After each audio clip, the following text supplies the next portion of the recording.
시장의 흐름이 궁금하시다면 어떤 종목 매매해야 될지 망설여지신다면 지금부터 함께 하시죠. 김종효 이사 바로 만나볼게요. 안녕하세요. 네, 안녕하십니까. 네, 이사님 오늘도 저희 오전장 흐름부터 좀 점검을 해주셔야 될 것 같아요. 오전장의 흐름이요. 개장할 때만 해도 와, 또 약세 아니야? 또 기구 시장이 지지부진할까? 이랬는데 볼까요? 생각보다 나쁘지 않게 이 1시간 반 사이가 흘러가고 있습니다. 후반부에 좀 더 강해지지 않을까라는 기대감을 갖는 분들이 있던데 저희가 오늘 장에서 꼭 체크해야 되는 포인트는 뭘까요? 네, 일단 단기 저점이 월요일 날 발생을 했잖아요. 네, 그 월요일 날 발생한 단기 저점을 오늘 아침에 깨면서 시작을 했어요. 맞아요. 그런데 전반적으로 거기서 지금 뭐 외국인 기관 매수 없이 이겨내고 있는 상황이란 말이죠. 그러면 이게 오후장까지 이어지면서 추가적으로 강세를 가는 것도 물론 중요하지만 그래서 하락의 브레이크를 걸어주는 게 가장 중요하다라는 말씀을 드렸지만 단기 저점을 이탈했는데 이것을 극복해내고 종가 기준으로 강하게 좀 붙일 수 있는 힘이 생기는 게 중요합니다. 뭐 누가 사든 일단 중요하지 않고요. 그래서 뭐 개인이 사든 뭐 외국인이 사든 어쨌든 오늘의 핵심 포인트는 아침에 휩소로 무너뜨렸던 이 단기 저점을 지금 극복해내는 과정인데 이게 오후장까지 견조하게 이어진다면 그래도 뭐 하락의 브레이크 정도는 건 거라고 판단해 볼 수 있어서 오늘은 좀 종가가 중요해 보인다. 단기 저점으로 이탈할 것인가 이 부분을 조금 살펴보셔야 될 것 같습니다. 종가까지 저희는 그래도 브레이크가 잘 밟혀 있는 상태인지 체크해 봐야 될 것 같습니다. 그래도 이 안에서 이 시장을 주도하고 또 지지했던 업종들이 있어서 섹터 이야기도 한번 볼게요. 새로운 또 단어. 해리스 트레이드 등장을 했습니다. 되게 작은 섹터들이더라고요. 그동안 뭐 주도 섹터라고 볼 수 없는 뭐 대마라던가 뭐 피임약 관련한 이런 것까지 지금 상승을 한 오전의 흐름이었는데 아직 대선 후보로 확정된 것도 아닌 상황에서 시장에 너무 섣부르게 움직이는 건 아닌가라는 의문이 좀 들어요. 그러니까 지금은 뭐 실적도 굉장히 중요하지만 그러니까 어저께 오후에 발표됐던 H현대 일렉트릭처럼 네. 정말 뭐 놀라운 실적을 발표한 그런 기업은 당연히 실적이 전체적인 시황을 지배하겠지만 일단 대부분의 전체적인 흐름은 트럼프 트레이드 뭔가 정치적인 결과 하나 나올 때마다 또 해리스 트레이드 이런 얘기들이 계속 나오는 것 자체가 그렇게 좋은 시장은 아니라는 것을 방증하고 있는 거죠. 그래서 해리스가 뭐 아시다시피 민주당에서 굉장히 왼편으로 가 있는 사람이기 때문에 뭐 대마의 허용이라든지 그 다음에 뭐 여러 가지 그 정책적인 흐름에 있어서 뭐 피임약이라든지 이런 작은 테마부터 또 크게 보면은 뭐 전기차 아니면 뭐 클린에너지 관련주들 이런 종목으로의 추가적인 흐름을 일부 이끌어내고 있는 게 사실이고 오늘 또 일부 여론조사에서는 뭐 트럼프와 뒤집혔다 뭐 이런 얘기가 네. 나오니까 아마도 이런 얘기가 나올 때마다 관련된 종목군들은 계속 움직일 수 있어요. 근데 이런 것들에 대한 뭐 트레이드를 잘 하시는 분이라면 뭐 기회가 될 수 있겠지만 종목들이 기본적으로 너무 작은 종목들이 많고 그다음에 언급해 주셨던 대로 아직 넘어야 될 산이 많으니까 이런 해당 트레이딩에 대해서는 뭐 단기 트레이드의 재료 정도로 활용하시는 게 좋을 것 같습니다. 아무래도 2주째 미국 대선과 관련해서 정치적 색깔의 국내 증시도 움직임을 좀 나타내고 있는데요. 오늘 그래서 그 궁금증 중심에 있는 어떻게 보면 대선의 영향권에 있는 굵직한 섹터 이야기를 좀 해볼 수 있을 것 같아요. 오늘의 김종효의 픽 공개하겠습니다. 바로 자동차 섹터입니다. 근데 이 자동차 안에서도 최강자를 선택해야 된다는 게 키워드인데요. 트럼프발 리스크인 거잖아요, 자동차주는. 그럼에도 불구하고 자동차주 혹시 매수 사인 주실 수 있습니까? 일부 종목에는 당연히 매수 사인이 갈 수 있는데요. 중요한 것은 우리가 지금 정책이 지금 현재 구간에서는 중요하죠. 네. 어떤 대통령에 따라서 정책이 결정되고 그 정책에 따라서 실적이 크게 움직일 수밖에 없으니까요. 이런 구간이니까 더더욱 그런 정책의 변동성에 주가 변동성이나 실적 변동성을 최소화할 수 있는 종목을 찾을 수밖에 없다라는 관점이고요. 뭐 그런 관점에서 오늘 제목을 최강자를 선택할 필요가 있다 이렇게 찾아봤습니다. 자, 그러면 하나씩 자동차에 대한 의문증을 해결해 보도록 하겠습니다. 세 가지 포인트 준비했는데요. 첫 번째 포인트는 실적을 간밤에 발표한 테슬라 이야기로 출발해 봐야 될 것 같아요. 일단은 부진한 실적을 좀 발표하면서 시간에서도 급락하는 모습 포착됐는데 여기서 또 하나의 리스크가 보조금 철폐잖아요. 근데 또 일각에서는요, 월가 기사를 보니까 보조금 없어도 테슬라 크게 영향 없을 것이다라는 이야기가 나오더라고요. 이사님이 좀 정리해 주세요. 일단 보조금이 있을 때도 그렇지만 저는 보조금이 없으면 테슬라가 더 일방적으로 유리하다라고 보고 있습니다. 왜냐하면 지금 나머지 레거시는 이익이 잘 나왔을 때 가장 잘 나오는 탑티어 업체가 잘 나와봐야 11%, 10% 두 자릿수 초반 내외거든요. 네. 테슬라 한창 잘 나올 때는 뭐 20%가 넘어가는 양상이었고 지금은 전기차 시장이 상대적으로 축소되면서 자기가 가격을 낮춰서 이익률을 떨어뜨린 상황이에요. 그런데 어차피 뭐 사람들의 소득과 상관없이 잘 나가는 테슬라 모델 S나 X 같은 경우에 가격을 다시 올리고 있어요.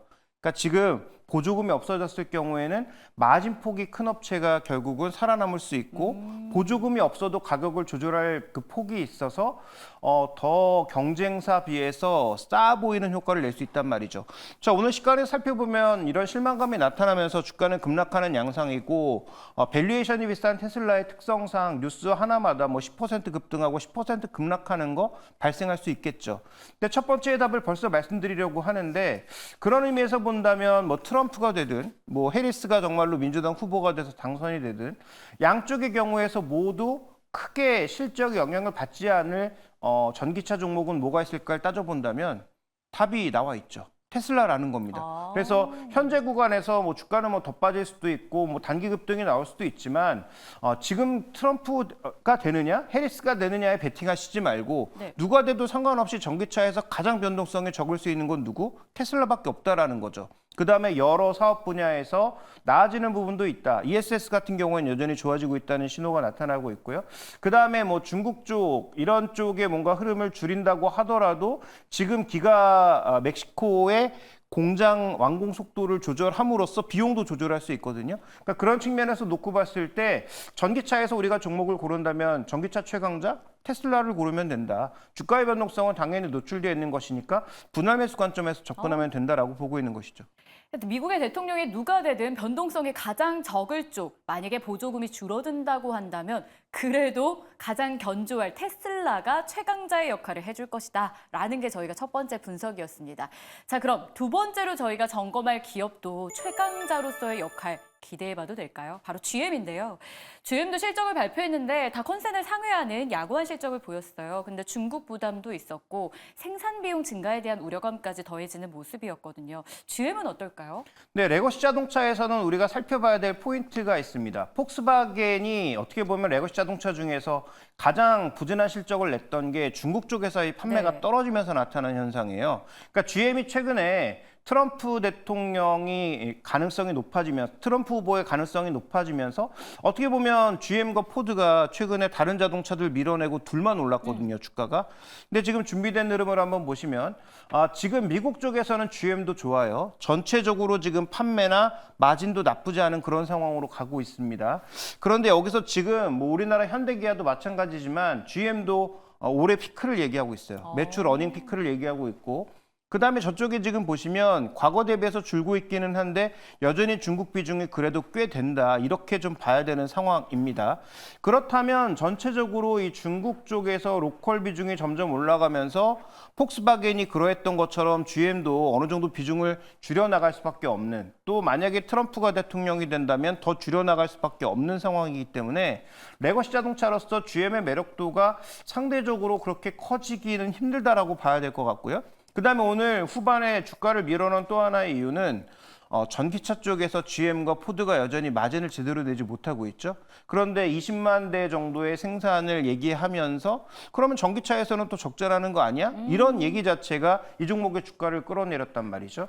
그러니까 레거시 자동차 쪽에서는 지금 당장 주가 흐름은 뭐 괜찮아 보이고 실적도 나쁘지 않았지만 저렇게 정치적 리스크에 노출되어 있거나 아니면 상대적으로 변동성이 커질 수 있는 종목에 대해서는 뭐 관심이 필요하지 않다라는 걸 말씀드리고 싶은 거예요. 그래서 앞으로 미국 차에 대한 전반적인 관점이 일단은 뭐 둔화될 가능성이 높은 상황이니까 그래서 꼭 GM뿐만이 아니더라도 중국 변수에 노출되어 있거나 상대적으로 어닝 피크에 노출되어 있는 종목에 대해서는 조금 조심해 볼 필요가 있겠다. 그래서 이건 오늘 실적 발표하면서 의미 있는 시사점을 가져오기 위해서 가져왔을 뿐 최강자는 아니다. 이렇게 봐야 될 것 같습니다. GM이 레거시 자동차로서의 지금 주가 흐름 볼만하긴 한데 중요한 건 리스크를 안고 있다라는 포인트였습니다. 최강자 최강자 역할은 아쉽지만 못할 가능성이 높다라는 걸 점검해 봤고요. 자, 이번에는 국내 기업으로 한번 넘어가 볼까요? 세 번째 포인트를 통해 만나볼 수 있을 것 같은데요. 궁금해요, 이사님. 현대차, 기아 두 개 같이 써야 되는데 빠진 걸까요? 아니면 기아만 좀 더 눈여겨보시는 걸까요? 네, 일단 뭐 결론부터 말씀드리면 기아가 쌉니다. 그다음에 현대차, 기아 비교했을 때 네. 절대적으로도 싸고요. 상대적으로도 싸고요.